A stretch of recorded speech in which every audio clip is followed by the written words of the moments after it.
هەکار با ئێمە زۆرتر یاخود بڵین زانیاری زیاتر بەجێ بێڵین بۆ میوانەکەمان کەویش مامۆستا هیوا تەڵعەتە مامۆستای کۆلێژی هونەر و جوانەکانە هەڵبەت ئەوان بۆ خۆیان هەکبێکی پڕ و تێر و تەسەلیان هەیە لەو ستایلە و لە بواری میوزیک مامۆستا بە خێراتی بانێکی باش پڕ ئەنەرژیش بۆ تۆ خۆش زۆر سپاس هەندێک زانیاریمان لەگەڵ هاژە خستە ڕوو بەڵام زانیاریە ئەکادیمیەکەەوە زانیاریە پڕترەکە لای جەنابتە پێم خۆشە لەوە دەست پێ بکەین ئێستا مۆسیقای جاز یاخود شێوازی جاز لە کوردستان لە چه ئاستێکدایە ینی وەک دەزانین زیاتر ئێمە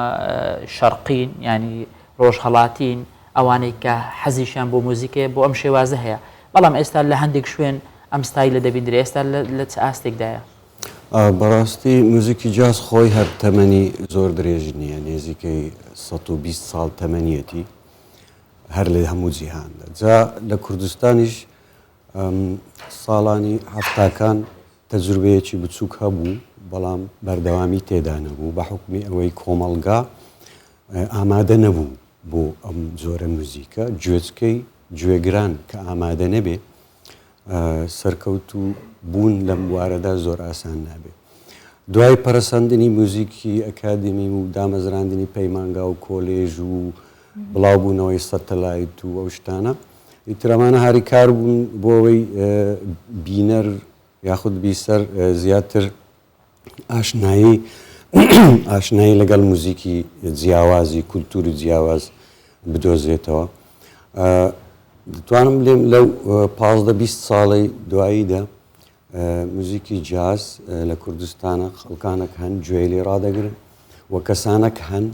کەوا ئیشی لەسەر دەکەن و دەیژەنن بە ئامێرە جیاوازەکە باشە مامۆستا گوێگران ئاساییە ئەگەر بە هەرچ ڕێگەیەک بێ پێیان بگات یاخود بۆ نمونە ئێمە زۆربەی بەیانیان هەڵاستین گوێ لە میوزیکێکی جازەگرین ئەمە وەکو گوێگرتن بەڵام کاتێک گێتە سەر بەکارهێنانی یاخود ڕنگدانەوەی میوزیکەکە لەگەڵ فەرهەنگ و هونەری کوردیدا ئەکوێت سەر ئەستۆی جەنابتان یاخود کۆلێژ و پەیمانگاکان ئێوە تا چەند توانیوتانە وەکو ئێمەی گوێگەرە توانین لە ڕێگای ئینتەرنێتەوە بەردەوام متابعی بکەین بەڵام ئێوە تا چەند کارتان بۆ کردووە کە ئەم میوزیکە تێکەڵ بە میوزیکی کوردی بکەن یاخود ئاشنای بکەن بە گوێگری کوردی و زیاتر گوێگرەکانی بن تێکەڵکەن لەگەڵ ئەم ستایلە بەڕاستیەوە خاڵێکی زۆر گرنگە کە بەڕێستان ئاماژتان پێکرد بەر لەوەی بێمە سەر ئەو خاڵە پێویستەیمە هەنە زانیاری زیاتر خڕکەینەوە لەسەر ئەم شێوازە موزیکە کە سەرەتاکەی دەگەڕێتەوە ساڵی 1795 کاتی کە هیجرە با بلێن دەستی پێکرد لە ئەفریقاوە بۆ ئەمریکا ئەویش بەهۆی پێویستی بە کۆیلە هەبووە لەو سەردەما بەهۆی زراعەت و دروستبوونی وڵاتەکە بەڵێ ئیتر کۆیلێکی زۆر کە لە ئەفریقاوە بەرەو ئەمریکا ڕۆی ئەو سات ئەو کۆیلانە بەڕاستی کەمترین مافی مرۆڤایەتیان هەبوو کەوا زۆر بە ناشیاوی تەعاملیان لەگەڵ دەکرا ئەتاوەکو لێدان و سزنکردن و ئەو شتانە ئیترەوە ئازارێکی زۆر کە لە دڵی ئەو کۆیلانە دروست دەکرد تاکە کەیفیان لەو سەر کاتە دەبوو کاتی کە دوورمانیان دەکرد ئیتر موزیکی ئەفریقی خۆیان بەکاردەهێنا دوای ئەوە کە تێکەڵ چێشی موزیکی بلوز بوو بلوز کە دەبێتە براگەورەی موزیکی جیاز ئەویش کە موزیکی هەستی پێدەڵێن تا ڕادەیەک ستایلێکی خەمباری هەیە کەوا دەربڕین بڵین بۆ دەربڕینی هەستی مرۆڤە لەو ئازار و خەمیتایەتی بزدەبێت ئەگەر تەماشای زانیاری لەسەر بلوز وەربگری دەبینی دەلێ ئەو شتانەی ڕۆژانە کە مرۆڤ دەیژیە دەربڕینی لێ دەکات ئیتر خۆشەویستی بی ناخۆشی بی ئازار بی ماندوو بوون بی هەموو ئەو شتانە دەگرێتەوە کە تێمپۆیەکی خاوی هەبووە ئیتر کە تێکەڵ دەبێت لەگەر ریتمە ئەفریقیەکان جازی لێ دروست دەبێت جاز ئەگەر تەماشایکەی تا ڕادەیەک ڕیتمەکەی لە بلوز بە پێچەوانەیە لەبەر ئەوەی تەنها ناخۆشی لە موزیکان نییە بەڵکو خۆشیش هەیە ئێستاکە کە بەشی سەیەمی لێ پەیدا بۆ بوویتە بە زانست یعنی موزیک تەنها خۆشی و ناخۆشی نەمایە موزیک ئێستا زانستێکە لە هەموو جیهانە دەخیندرێ وە لێکۆڵینەوەی تەواوی لەسەر دەکرێت و لە چارەسەرکردنی نەخۆشیە بەکاردێ زۆر شتی تر باشە ئەوسا تایبەت بە جاز هەر پرسیار بکەین ئایا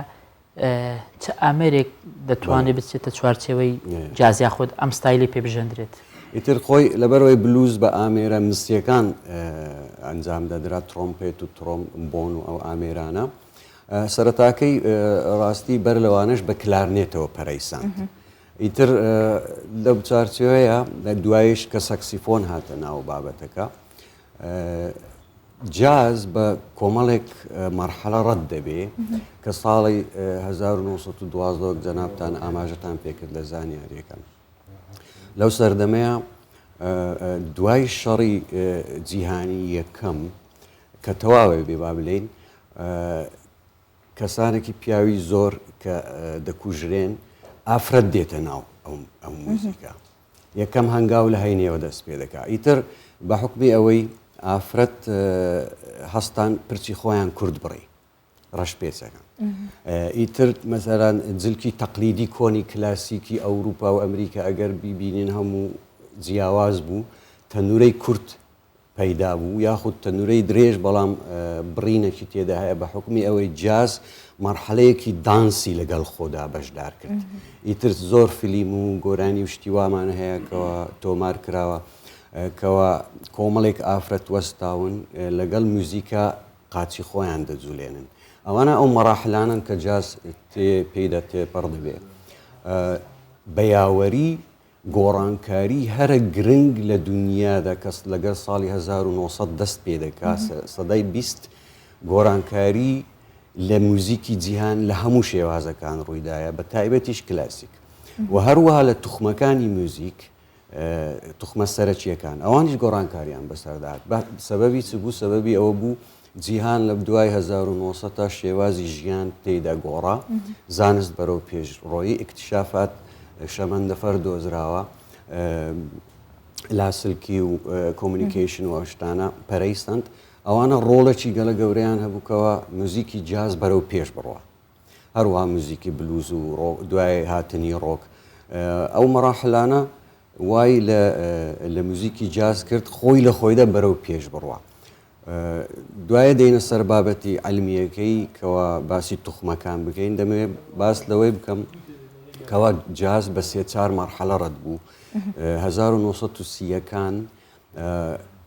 جاز گەیشتە ئاستێکی زۆر بەرز کەوا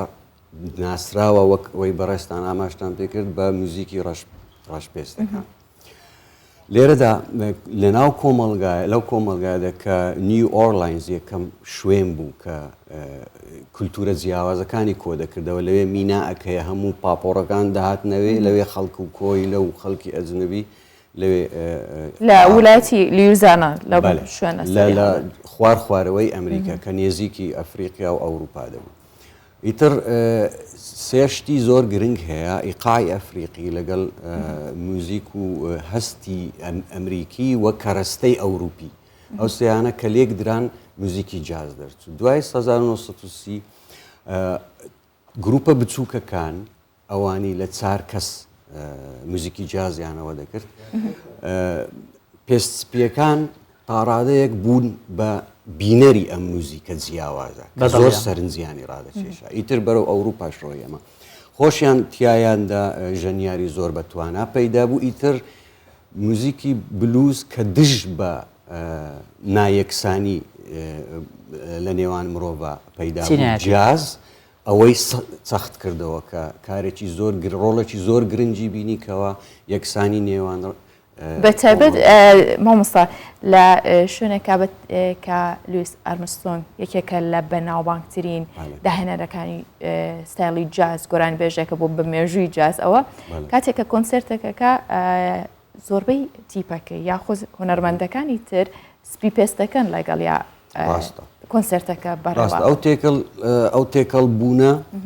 هەنگاوی یەکەم بوو کە پیانیستەک ئەو کاتی سمیت کۆنسرتەکەی دەکا بە تەنیایە چونکی ئەمە ئەبێ بزانین جاز لەسەر بنەمای ئێرتیجال ئیمپرۆڤیزاسیۆن دروست کراوە یعنی کاتی کە موزیسیان دانیشێ و عەزفەکە ئیتر بە پیانۆ بێ یاخود بە سەکسیفۆن بێ ئەوە لە ڕاستیدا سەرەتا نۆتە نووسینی نەبووە ئێرتیجال بوو هەمووی ئێرتیجالی بوو ئیتر ئاستی هونەرمەند چەند بەرز بێ ئێرتیجالی ئەوەندە سەرنجڕاکێش باشە بۆ بۆ مستەوای هەمیشە هونەرمەندان کە بە ئێرتیجالیە ڕۆن میوزیکەکەی زۆر زیاتر یعنی ڕۆحیە بێت خۆشترە بێ هۆکارەکەی چییە؟ خۆی لە ڕاستیدا ئێرتیجال سەردەمێک لە کلاسیک موزیکیشە زۆر بای هەبوو وەریگرت کاتێک کە نۆتەیەک دەژێنی کۆمپۆزیشنێک دەژێنی لە ڕاستیدا کۆمپۆزیتۆرەکە هەست بە ئەوەی دەوروبەری خۆی کردووە و ئەو شتەی داڕێشتووە تۆ ئەو شتە عەزفەکەی کە کۆمپۆزیتۆرەکە ویستێتی بەڵام کاتێک کە ئێرتیجالەکەی تۆ معاناتی خۆت دەڕەبڕی ئەو شتانە دەڕەبڕی کە خۆت هەستی پێ دەکەیت جا لە کەسێک بۆ کەسێک جیاوە مامۆستا ئەوەی کە دەبیندرێ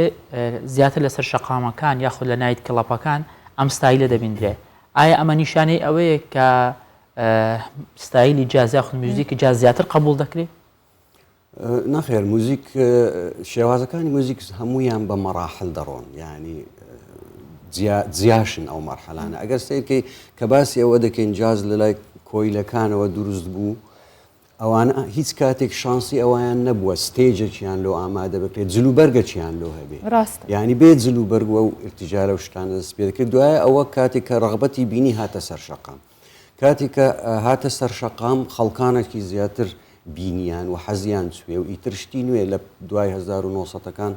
نوێکاری لە موزیک کە دەستی پێکرد خەڵکانە کراوە بوون بۆ شتی نوێ لەبەرەوەی 350 ساڵ بوو لە زمانی باڕۆک و کلاسیک و ڕۆمانتیک سیستەمی تۆنالیتێتی مێژەر و ماینەر مسەیتر بوون لەسەر ئەمە گوێچکەی خەڵک تێر ببوو لەم شتە ئیتر بە دوای شتی نوێیا دەگەڕان ئەو شتی نوێیانە بلوز و جاز و موزیکی مۆدرن ئاتۆنالیتی و 12 تۆن ئەوانە هەموو لە پاش 1990 پەرەیانستان دوای ئەوەی کە لەسەر شەقام بوو ئەم ئیشە کەتە دەست مافیەکانی ئەمریکا کە ئەوانی ئەلکۆهۆلیان دەفرۆشت ئەوانە هەستان ئەو کەسانیان هینا سەر ستێج یاخود لە باڕێک لە شوێنێکی نایتکڵەبێکی ستایلی جاز زۆرتر بە ئامێرە هەواییەکان ژەنرێت بە حکمی ڕاستیەکەی ئەو ئامێرانە بەبێ مایکیش دەنگی بەرزە کە لە شوێنی کراوە پێشکەش دەکرێت عەزت دەکرێت هەموو کەسێک دەتوانی بە ئاسانی گوێ لێبی هەروەها بەکارهێنانی پەنجەکان تیایدا یاخود سەیتەڕەی فوکردن دەربڕینی هەنێ هەستی جیاواز دەرەکا لەم ئامێرانە ئەمانە ڕۆڵیان هەبەوە هەروەها باو بووە لەو سەردەما کە ئامێری نوێ دۆز باش ئێوە توانیوتانە لەگەڵ ئەو هەموو جیاوازی میوزیکی کوردی یاخود بە بڵێن ستایلی فۆلکلۆری کوردی لەگەڵ جازە چی بکەن چۆن تێکەڵ ئەمە شتێکی ترماوە باسی بکەم دوای ئەوە کە هاتنە ناو نایت کڵەب ئەو گروپانە بیگ باند سویگ دروست کرا ساڵی 1940ەکان کە گروپێکی مەزن دروست کرا و ئیتر ئەم شتە بوو بە تکێت و بە پارە قازانجکردن و ئیتر ڕەش پێسەکان شوهرەتیا وەرگرت کە مساواتێک بینی لەگەڵ خەڵکەکانی تر بدۆزرێتەوە ئەوانە هەموو وای لێکت ئۆرکێسترا ئینجەن تەنویتکردنی جاز پەیدا بوو ئیتر بوو بە شتێکی ئەکادیمی بخوێندرێ لە شوێنان ئێستا دەگەینە ئەو سەردەمەیکەوە لەگەڵ موزیکی کوردیە موزیکی کوردی بەڕاستی تا ڕادەیەک زۆر بە ڕاشکاوی دەرێم کەوا ئێمە لە دواوین لە زۆر شتا لە دواوین هەتاوەکو ئێستاکە ئێمە کاتێک کە میلۆدی دەنووسین بەڕاستی میلۆدیەکان دەنووسین کەوا نۆتەکان لە دواییەکانی پەڕینەوەی زۆریتیانە هارمۆنی زۆر هارمۆنیەکانی قورزنی وەکو جاز بزەبت لە 1990ەکانەوە کەوا موزیک زۆر پەرێستاند و هارمۆنی نوێ و ناکۆک و ئەو شتانە دۆزراوە ئیتر سیستەمی میلۆدی دروستکردنی جیاواز کە سیچل شێوازی هەیە دروست کراوە ئێمە تاوەکو ئێستا بەهۆی کۆمەڵگاوە من دەڵێم لەبەر ئەوەی جۆزکەیان ئامادە نییە بۆ ئەم جۆرە موزیکانە تا ڕادەیەک لە دوایین جاز میوزیک ئێستاکە کە کراوە ڕاستی لە ناو کۆمەڵی کوردیدا کەسانێک هەن زۆر حەزیان لێ زۆر کەش لە شوێنێک کۆنسرتێک دەبی کەسی تایبەتن ئەوانە کەوا بەڕاستی ئاستەکیان هەیە لە کلاسیک موزیک لە موزیکی کوردی خۆمان لە موزیکی دەورا و پشتی وڵاتەکانی تورکی و فارسی و عەرەبی زانیاری و شتیان هەیە کە تێنون لە بۆ موزیکی نوێ ئێستا ئەمڕۆ مامۆستا ئێمە حەزمانە کرد هەم ڕاستە لە ڕوو ئەکادمیەکەەوە گرنگە تو ئەو هەموو زانیاریت پێبەخشین بەڵام خوێنکارەکەش کاکسیڤان کە ئێمە داوەتمان کردبوو با لێرەوە گلەی لێ بکەین کە ئامادە نەبوو بەداخەوەەوە خاڵێکی لاوازی سیڤانە با لێرەوە ببوورە سیڤان پێتەڵێن بەڵامە بوو لێرە میوزیکەکە و قسە بکات هەم بینەران و بیسەرانیش گویان بەم بەیانی ئاشنا بە بە میوزیکێکی کلاسی یاخو میوزیکی جاز بۆ هیواین کە لە زۆر سەرکەوتووە بەڵام ژنێکی زۆر باشە سوی کۆلێژی و نەرزمانەکان بەڵامە بێ مامۆستا توش پێی بڵێ کە قەرەبووی ئەم ڕۆژەمان بۆ بکاتەوە بێ بێگومان پێویستە یەکێک لە باشترین میوزیک ژنەکانە سیڤان مامۆستا لە ستایلە بەڕاستی ئەوەش کاریگەری لەسەر موزیکە کوردی دەبی ئەم جۆرە کەسانە ئەم لەو باوەڕم کەەوە مێژوو دەنووسێ بە ناوی کەسێک لەو سەردەماکەوە تێکەڵکێشی نێوان موزیکی جاز و موزیکی ئەوروپی موزیکی کوردی و پەرسەندنی موزیک کوردی و بەرەو پێشبردننی وا لێ بکا کە کۆمەڵگا ئیتر ئامادە بێ جێ لەم زۆرە چاوەڕەمان کرد سیڤان لێرە بوایە و لێرە بواە بەڕاستی ئەم تۆنە جوانانە بەو بەیانیوەرد ئەوەمان بۆ بژەنێتەوە کە ئەتوانین خۆشمانگوی لە بگرینە بەیانێ و میوزیکی جازە زۆر خۆشە کە لویس ئەمسۆن یەکێکە لە گۆرانە بەناوبانکەی هەرچەند گوی لە بگرینەوە کۆن ناوێ مامۆستایمە زۆر خۆشحاڵ بووین کە بەیانە لەگەڵمان بووی مامۆستای کۆلێژ هونەرە جوانەکان زۆر سپاس بۆ تۆ کە لەگەڵمان بووی سپاس بۆ بەخشینی زانیاریەکانت لە خزمەتم زۆر سپاس